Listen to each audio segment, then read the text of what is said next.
테슬라 소식입니다.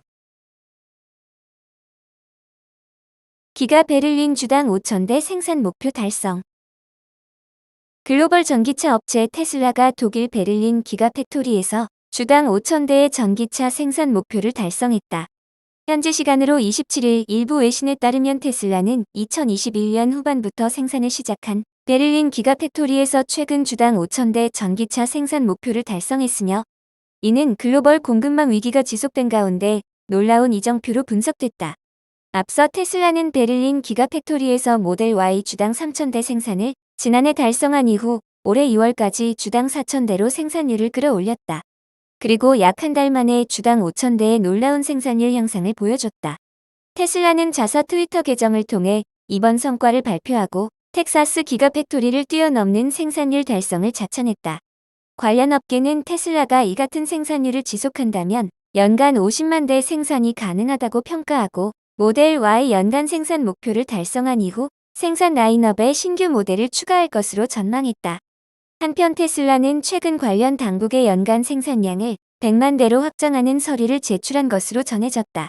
테슬라의 생산량 증가를 위해서 공장에 추가 공간이 필요하고, 이 경우 환경 승인이 필요하다.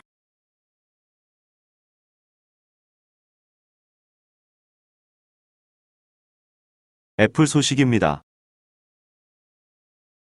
MR 헤드셋 무려 400만 원.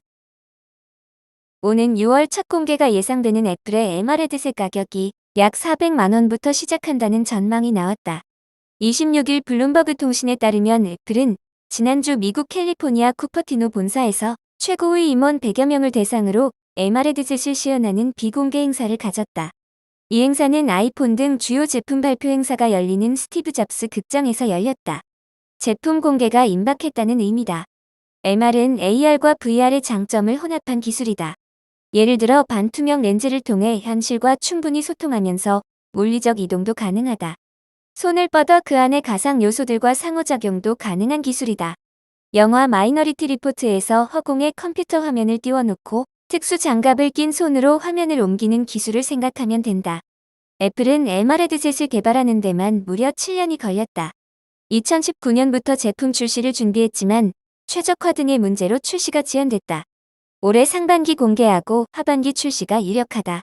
애플은 올해 6월 WDC에서 MR 헤드셋을 처음 공개한다. 다만 400만 원에 이르는 높은 가격이 발목을 잡을 수 있다.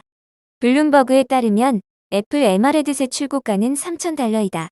지난해 10월 메타가 출시한 VR 헤드셋 퀘스트 프로보다 2배 비싸다. 아이폰 14를 3개 살 수 있는 가격이다. 이에 대해 전자업계 한 관계자는 애플 브랜드의 충성도와 경쟁력 등을 고려했을 때 오히려 저가로 출시하면 마케팅 측면에서 좋지 않을 것으로 보인다며, 높은 가격을 처음부터 책정해 VR 헤드셋 시장에서도 프리미엄 이미지를 구축할 것으로 보인다고 말했다. 블룸버그는 MR 헤드셋이 애플워치와 비슷한 수준을 밟을 수 있을 것으로 예상했다. 애플워치도 8년 전 첫 공개 당시에는 인터페이스, 프로세서, 애플리케이션 등이 기대 이하라는 평가를 받았고 애플 사업에서 큰 비중을 차지하지 못했다.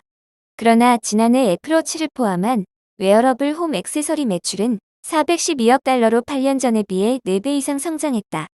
애플은 MR 헤드셋 첫 해 판매량을 100만 대 정도로 예상하고 있는 것으로 알려졌다.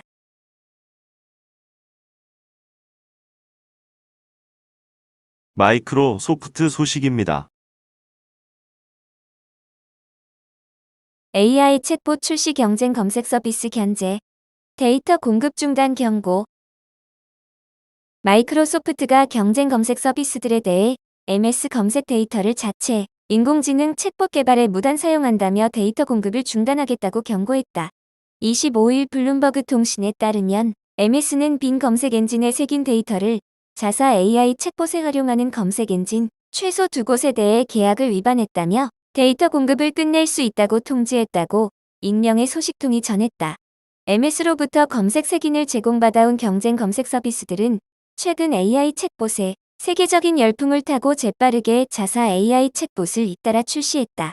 이용자의 개인정보를 수집하지 않는 것으로 유명한 덕덕고는 덕어시스트를 2021년 출시된 유닷컴과 니바는 AI 챗봇 유챗과 니바 AI를 각각 선보였다.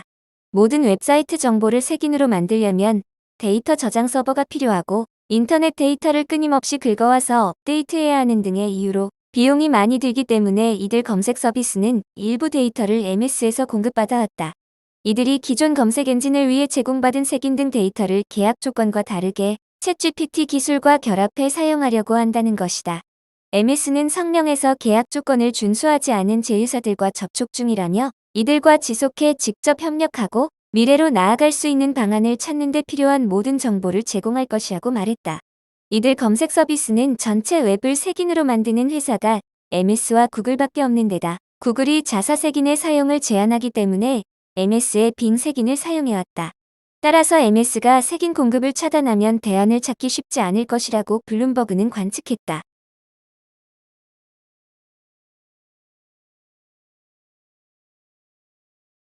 아마존 소식입니다. 모건 스탠리 아마존 주가 50% 급등 가능성. 월가 대형 투자은행 모건 스탠리가 아마존의 주가가 급등할 수 있다고 진단했다. 27일 미국 경제방송 CNBC에 따르면 모건 스탠리는 아마존을 자사의 최선호 종목으로 꼽았다.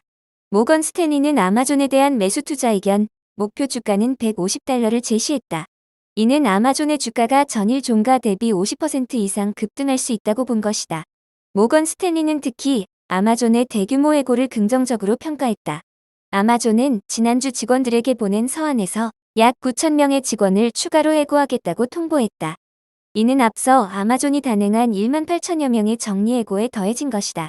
이번 정리해고는 클라우드 컴퓨팅 인사, 광고 관련 부서에 집중됐다. 특히 아마존 웹 서비스와 광고 부문에서 해고가 일어난 것으로 알려졌다. 모건 스탠리는 이번 해고로 아마존의 화이트 칼라 직원 중 8%가 영향을 받을 수 있다고 전했다. 이에 따라 아마존의 올해와 내년 영업이익이 각각 5%, 6% 늘어날 것으로 보인다고 전망했다.